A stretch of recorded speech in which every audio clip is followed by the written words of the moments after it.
Hi friends, హోండాలో రీసెంట్గా CB350 హైనెస్ను వచ్చి update చేసినారు. సో ఏమేమైతే అప్డేట్ చేసినారు, ప్లస్ వచ్చి దీని డైరెక్ట్ కాంపిటీటర్ అయిన రాయల్ ఎన్ఫీల్డ్ 350 జోతో కంపేర్ చేసేటప్పుడు ఏమేమంతా ఫీచర్స్ ఇచ్చినారు, ఇది ఒక long stroke engine, so vibrations ఏమైనా ఉందా, రైడ్ చేసేదానికి ఎలా ఉంది అనే కంప్లీట్ రివ్యూ వచ్చి వీడియోలో చూసేస్తాము. మీరు చూస్తూ ఉండేది హార్థరల్స్ యూట్యూబ్ ఛానల్లో వచ్చి మరికుండా సబ్స్క్రైబ్ చేసి పెట్టకుండా రాండా క్విక్గా వీడియో లోపల పోతాము. ఈ వీడియో మనకి ఎత్తేదానికి హెల్ప్ చేసిన షోరూమ్ ఆనంద హోండా బొమ్మనహల్లి, బెంగళూరులో వచ్చి షోరూమ్ ఉంది. సో బెంగళూరు నుంచి వీడియో ఎవరైనా చూస్తూ ఉంటారంటే కాంటాక్ట్ నెంబర్ వచ్చి నేను డిస్ప్లే చేస్తాను, మరికుండా కాంటాక్ట్ చేయండి. టెస్టెడ్ వెహికల్స్ను అవైలబుల్ ఉంది. సో ఫస్ట్ థింగ్, ఈ బండిని వచ్చి 2025లో అప్డేట్ చేసినారు. సో ఏమెంత అప్డేట్స్ ఇచ్చినారు అనేది 1 by 1గా చూసేస్తాము. సో అప్డేట్స్ని చెప్పిన తర్వాత చాలా అప్డేట్స్ ఇచ్చినారు అని ఎక్స్పెక్ట్ చేయకూడదు. చాలాని కమ్మి అయిన ఫీచర్స్ని అప్డేట్ చేసినారు. సో నంబర్ 1 ఏమని చూస్తారంటే మనకి హెడ్లైట్ విజిబిలిటీ వచ్చి కొంచెం ఇంప్రూవ్ చేసినారు. దీనికి ముందే వచ్చి మనకి హెడ్లైట్ పవర్ వచ్చి చాలా కమ్మిగా ఉండే, ఇప్పుడు వచ్చి ఇంప్రూవ్ చేసినారు. సెకండ్ థింగ్ వచ్చి ఏమని చూస్తారంటే మనకి కలర్ వచ్చి యాడ్ చేసినారు, ఒక ఎక్స్ట్రాగా వచ్చి ఒక గ్రే కలర్ వచ్చి యాడ్ చేసినారు. సో థర్డ్ థింగ్ ఏమని చూస్తారంటే మనకి లోగో ఉంది కదా హైనెస్ అనేదని, దాన్ని వచ్చి చేంజ్ చేసినారు. సో దీనికి నెక్స్ట్ ఉండే అప్డేట్ ఏమని చూస్తారంటే మనకి రియర్లో టైల్ లైట్ ఉంది కదా, దాని వచ్చి స్మోక్డ్లో వచ్చి ఇచ్చినారు, స్మోక్డ్ కలర్లో వచ్చి ఇచ్చినారు. బట్ మన దగ్గర ఇప్పుడు ఉండేది వచ్చి పాత అప్డేట్ గాడిని, కొత్త అప్డేట్ గాడి వచ్చి ఇంకా చేయలేదు. సో స్టిల్ అప్డేట్స్ చాలా కమ్మినే అనే దాని నుంచి నేను ఈ గాడినే పెట్టి మీకు చూపిస్తూ ఉన్నాను ఏమేమి అప్డేట్స్ ఉంటుంది అనేసి. సో చాలా మినిమైల్ అయిన అప్డేట్సే, పెద్దగా ఏమీ అప్డేట్స్ లేదు. ప్లస్ ఇంజిన్లో వచ్చి చూస్తుంటే మనకి OBD 2B ఇంజిన్ వచ్చి ఇచ్చినారు. ఎమిషన్ వచ్చి పాతది కంపేర్ చేసినప్పుడు చాలానే కమ్మిగా ఉంటుంది. నెక్స్ట్ ఈ బండిలో ఏమంతా ఫీచర్స్ ఇచ్చినారనేది 1 by 1గా చూస్తాము. లుక్స్ ఎలా ఉంది, టైర్స్ ఏముంది, అన్నిని కంప్లీట్గా వచ్చి చూసేస్తాము. వీడియోని వచ్చి కంటిన్యూగా చూడండి. ఈ హైనెస్ 350ది లుక్స్ గురించి మాట్లాడాలంటే ఇది వచ్చి కంప్లీట్ క్లాసికల్ను లేదు, కంప్లీట్ మోడర్న్ రెట్రోను లేదు. ఆల్మోస్ట్ ఒక మిడ్ రేంజ్లో వచ్చి డిజైన్ని ప్లేస్ చేసినారు. సో మనకు కంప్లీట్ క్లాసికల్ అంటే మీకు తెలుసు, మీ మడ్ గార్డ్ అంతా నుంచి పెద్దగా ఇచ్చింటారు, ఆ తర డిజైన్లో వచ్చి ఉంటుంది. బట్ దీన్ని వచ్చి ఒక మిడ్ రేంజ్లో వచ్చి ప్లేస్ చేసినారు. మీకు కంప్లీట్ క్లాసికల్ కావాలంటే మీరు వచ్చి CB350 వచ్చి ఎత్తొచ్చు. హైనెస్ వచ్చి ఒక మిడ్ రేంజ్లో వచ్చి ఇచ్చినారు. సో ప్లస్ వచ్చి ఇది వచ్చి ఒక జాపనీస్ ఇంజిన్. సో రైడ్ చేసేదానికి ఎలా ఉంది, ఈ వైబ్రేషన్స్ ఉందా, ప్లస్ వచ్చి ఇది ఒక long stroke engine. So Japanese manufacturers ఎలా ఈ లాంగ్ స్ట్రోక్ ఇంజిన్లో వైబ్రేషన్ కమ్మి చేసినారు, ఇదని మెయిన్ ఆస్పెక్ట్స్. సో నేను వచ్చి దాన్ని రైడ్ రివ్యూలో చెప్తాను, వైబ్రేషన్ ఉన్నా. ప్లస్ వచ్చి ఇది రాయల్ ఎన్ఫీల్డ్ని కంపేర్ చేసేటప్పుడు మనకి 1000 RPM ముందునే మనకి వచ్చి టార్క్ వచ్చి ప్రొడ్యూస్ చేసేస్తుంది. మీన్స్ మనకు వచ్చి ఈ గాడీలో వచ్చి చూస్తుంటే టార్క్ చాలానే బెరిన ప్రొడ్యూస్ చేస్తుంది కాంపిటేటర్ వచ్చి కంపేర్ చేసేటప్పుడు. సో ఆ క్యారెక్టర్ రైడ్ చేసేటప్పుడు ఎలా ఉంది అనేదాన్ని కంప్లీట్గా చూసేస్తాము. వీడియోని వచ్చి కంటిన్యూస్గా చూడండి. హైనెస్లో లైట్స్ గురించి మాట్లాడాలంటే మనకి ఒక రెట్రో స్టైల్ ఇచ్చినారు, నేను ఆల్రెడీ చెప్పిన తర. ప్లస్ వచ్చి చూస్తుంటే మనకు ఆల్వేస్ ఆన్ ఇండికేటర్స్ ఇచ్చినారు. సో ఇప్పుడు వచ్చి క్రూజర్ బైక్స్లో అన్నిట్లోనూ ఈ ఆల్వేస్ ఆన్ ఇండికేటర్సే వచ్చి ఇస్తూ ఉన్నారు. ఈ గాడీలను చూస్తుంటే మనకి ఒక ఆల్వేస్ ఆన్ ఇండికేటర్ స్టైల్ని ఇండికేటర్స్ వచ్చి ఇచ్చినారు. బటన్స్ వచ్చి మనకి కింద హారన్ ఇచ్చే ప్లేస్లో ఇండికేటర్ ఇచ్చినారు, దానిపైన వచ్చి హారన్ ఇచ్చినారు. దానిపైన వచ్చి చూస్తుంటే మనకి మీటర్ని టాగల్ చేసేదానికి వచ్చి ఇచ్చినారు. హై బీమ్, లో బీమ్, పాస్ వచ్చి ఇచ్చినారు. సో ఇది రైట్ సైడ్లో వచ్చి చూస్తామంటే మనకి కిల్స్ వచ్చి ఇచ్చినారు, హజార్డ్ లైట్ వచ్చి ఇచ్చినారు. నెక్స్ట్ మీటర్ కన్సోల్ చూస్తామంటే మనకి ఒక క్లాసికల్ టైప్లో రౌండ్ షేప్లో వచ్చి ఇచ్చినారు. దాని లోపల వచ్చి ఒక చిన్న LCD డిస్ప్లే ఇచ్చినారు. దాంట్లో వచ్చి మనకి ఏమేమి ఇచ్చినారు అని చూస్తాము. సో ఫస్ట్ వచ్చి ఫ్యూయల్ ఇండికేటర్ ఇచ్చినారు, టైం ఉంది, అదే తర గేర్ ఇండికేటర్ ఉంది, పైన వచ్చి రేంజ్ చూపిస్తూ ఉంది. సో దాని వచ్చి మనము టాగల్ చేసి చూస్తాము ఏమేమి ఫీచర్స్ ఉన్నాయి అనేసి. సో నెక్స్ట్ వచ్చి చూస్తుంటే మనకి టాగల్ చేసేటప్పుడు బ్యాటరీ వోల్టేజ్ వచ్చి ఇచ్చినారు. సో నెక్స్ట్ మనకు ఓడోమీటర్ ఇచ్చినారు.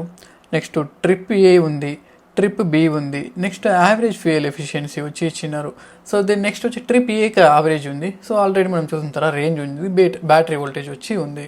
అదే తర ఇప్పుడు ఉండే కొత్త మోడల్స్లో మనకి రోడ్ సింక్ అప్లికేషన్ కనెక్ట్ చేసుకోవచ్చు. దాన్ని కనెక్ట్ చేసి మనము మ్యూజిక్ కంట్రోల్ చేసుకోవచ్చు, వాయిస్ కంట్రోల్ చేసుకోవచ్చు. అన్ఫార్చునేట్లీ ఈ బండికి కాంపిటేటర్స్లో ఉండే బండిలో మనకు మ్యాప్స్ యాక్సెస్ ఉంది, బట్ ఈ బండిలో వచ్చి మనకు మ్యాప్ యాక్సెస్ లేదు. ఈ బండిలో మనకి ఒక 15 లీటర్ మెటల్లో ఉండే ఫ్యూయల్ ట్యాంక్ ఇచ్చినారు. సో మైలేజ్ వచ్చి మ్యాక్సిమం ఒక 30 to 35 వచ్చి ఎక్స్పెక్ట్ చేయొచ్చు. యూజర్స్ ఎవరైనా ఉంటారంటే మరికొండ కింద కమెంట్ సెక్షన్లో చెప్పండి ఏం మైలేజ్ ఇస్తూ ఉంది అనేది. హైనెస్లో వచ్చి మనకి ఒక 166 mm గ్రౌండ్ క్లియరెన్స్ ఇచ్చినారు. వెయిట్ వచ్చి 181 కేజీ ఉంది. సో రైడ్లో వచ్చి చెప్తాను హ్యాండిల్ చేసేకి ఎలా ఉంది. 181 కేజీ చాలా వెయిట్గా తెలుస్తుందా, ఎలా బ్యాలెన్స్ చేసిండారు అనేది చెప్తాను. సో నెక్స్ట్ సీట్ హైట్ వచ్చి మనకి ఒక 800 mm సీట్ హైట్ వచ్చి ఇచ్చినారు. సో సీట్ హైట్ వచ్చి మనకి మేనేజబుల్గానే ఉంది. సీట్ కుషన్ వచ్చి బాగానే ఉండే, ఒక లాంగ్ రైడ్స్కి వచ్చి బాగానే ఉంటుంది. సీట్లో వచ్చి ఫోమ్ బాగా ఇచ్చినారు. మనకు రైడింగ్ పొజిషన్ వచ్చి ఒక అప్రైట్ అయిన ఒక పొజిషన్ ఇచ్చినారు. సో బాగా వచ్చి మీకు లాంగ్ రైడ్స్ అంతా తోలేటప్పుడు బ్యాక్ పైన అంత బెరిన రాదు. నెక్స్ట్ ఇబ్బంది టైర్స్, బ్రేక్స్ అండ్ సస్పెన్షన్ గురించి చూస్తాము. ఫ్రంట్లో వచ్చి మనకి 19 ఇంచెస్ టైర్ ఇచ్చినారు. అదే తర బ్రేక్స్ వచ్చి మనకి 310 mm వచ్చి ఇచ్చినారు. బ్రేకింగ్ ఎలా ఉందనేది నేను రైడ్లో వచ్చి చెప్తాను. సో అదే తర మనకి వచ్చి నిసిన్ క్యాలిపర్ వచ్చి ఫ్రంట్లో ఇచ్చినారు. సో నిసిన్ క్యాలిపర్ యూజువల్గానే బ్రేక్ వచ్చి మనకు బైటింగ్ చాలానే బాగుంటుంది. సో ఈ బండిలో ఎలా ఉంది అనేది చూస్తాము. సో రియర్ టైర్ గురించి మాట్లాడాలంటే మనకి 130, 70, 18 ఇంచెస్ వచ్చి ఇచ్చినారు. ఫ్రంట్ టైర్ వచ్చి పెద్దది, రియర్ టైర్ వచ్చి చిన్నది. రీజన్ ఏమంటే మనకి హ్యాండ్లింగ్ బాగా ఉండాలా, ప్లస్ వచ్చి టార్క్ వచ్చి బాగా డెలివరీ చేయాలనేసి డిఫరెంట్ సైజెస్ వచ్చి ఇచ్చినారు. సో నెక్స్ట్ మనకి రియర్ డిస్క్ వచ్చి 240 mm ఇచ్చినారు. సేఫ్టీ గురించి మాట్లాడాలంటే మనకి డ్యూయల్ ఛానల్ ABS ఇచ్చినారు. అదే తర మనకి ట్రాక్షన్ కంట్రోల్ ఈ బండిలో వచ్చి ఉంది. సస్పెన్షన్ మనకి ఫ్రంట్లో వచ్చి టెలిస్కోపిక్, రియర్లో వచ్చి స్ప్రింగ్ లోడెడ్. మేబీ ఈ బండిలో వచ్చి మనకి మోనోషాక్ అబ్జర్వర్ ఇచ్చింటే యాడెడ్ అడ్వాంటేజ్గా ఉండిన్ను. నెక్స్ట్ ఈ బండిది హాట్ అయిన ఇంజిన్ గురించి మాట్లాడతాము. మనకి 348.36 cc ఎయిర్ కూల్డ్ ఇంజిన్ వచ్చి ఇచ్చినారు. సో పవర్ గురించి మాట్లాడాలంటే మనకి 21.07 PS 5500 RPMలో ప్రొడ్యూస్ చేస్తుంది. అదే తర టార్క్ వచ్చి 30 Nm వచ్చి ప్రొడ్యూస్ చేస్తుంది 3000 RPMలో. సో రాయల్ ఎన్ఫీల్డ్ దీని డైరెక్ట్ కాంపిటీటర్ అయిన రాయల్ ఎన్ఫీల్డ్ పవర్ జోత ఒక చిన్న కంపారిజన్ వచ్చి చేస్తాము. సో రాయల్ ఎన్ఫీల్డ్ వచ్చి మనకి 27 Nm వచ్చి 4000 RPMలో ప్రొడ్యూస్ చేస్తుంది. బట్ హైనస్ వచ్చి చాలానే క్విక్గా పవర్ వచ్చి 3000 RPMలో ప్రొడ్యూస్ చేస్తుంది. అది నువ్వు చూస్తుంటే 30 Nm ప్రొడ్యూస్ చేస్తుంది. సో డెఫినెట్లీ వచ్చి హైనస్ మనకు వచ్చి రాయల్ ఎన్ఫీల్డ్ కంపేర్ చేసేటప్పుడు చాలానే క్విక్గా ఉంటుంది based on the theoretical specs. ఈ ఇంజిన్ వచ్చి ఒక 5 స్పీడ్ గియర్ బాక్స్ జొత ఎక్విప్ చేసిండారు. మనకి స్లిప్పర్ క్లచ్ అసిస్టెంట్ అవైలబుల్ ఉంది. హైనస్లో 3 వేరియంట్స్ అవైలబుల్ ఉంది, DLX Pro and DLX Pro Chrome. So ఈ బండి స్టార్టింగ్ ప్రైస్ వచ్చి మనకి 2,10,000 నుంచి హైయెస్ట్ వేరియంట్ వచ్చి 2,15,000 వరకు పోతుంది. సో డీటెయిల్ అయిన ప్రైస్కి వచ్చి మరికొండ ఆనంద హోండా బొమ్మనలేని వచ్చి కాంటాక్ట్ చేయండి. కాంటాక్ట్ నెంబర్ వచ్చి నేను డిస్క్రిప్షన్లో ఇచ్చిన్నాను. హైనస్ది రైడ్ రివ్యూ గురించి చూసేస్తాము. సో ఈ టైం వచ్చి చూసండి నేను వాయిస్ ఓవరే ఇస్తూ ఉన్నాను. సో నెక్స్ట్ వీడియో నుంచి డెఫినెట్లీ నేను లైవ్ వీడియో ఎత్తుకొని వచ్చి పోస్ట్ చేస్తాను.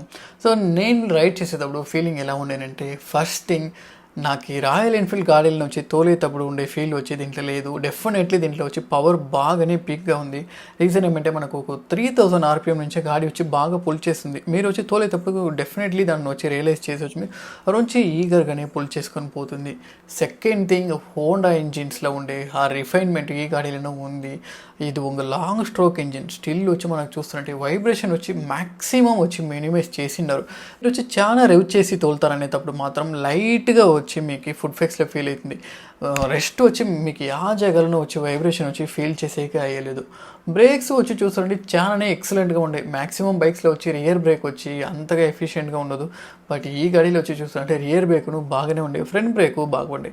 మేబీ స్లైట్లీ ఆ ఇనిషియల్ బైటింగ్ వచ్చి ఇంప్రూవ్ చేసిండొచ్చు, అది నా సజెషన్. నెక్స్ట్ వచ్చి చూస్తుంటే ఒక అప్రైట్ అయిన సీటింగ్ పొజిషన్ తోలేటప్పుడు వచ్చి బాగా ఒక రాయల్ ఎన్ఫీల్డ్ క్లాసిక్ 350లో మీరు ఎలా ఉందో సీటింగ్ పొజిషన్ సిమిలర్లీనే అట్లనే ఉంది. సో తోలేటప్పుడు వచ్చి చూస్తుంటే ఒక మంచి క్లాసికల్ బండి తోలే ఒక ఫీల్ వచ్చి ఇస్తుంది. నెక్స్ట్ వచ్చి చూస్తుంటే మనకు క్లచ్ను చాలానే లైట్గా ఉండే, ప్లస్ వచ్చి స్లిప్పర్ క్లచ్ ఇచ్చినారు. సో బాగానే ఉండే క్లచ్ను వచ్చి హ్యాండిల్ చేసేదానికి. హీటింగ్ ఇష్యూ వచ్చి పెద్దగా నేను ఫీల్ చేయలేదు.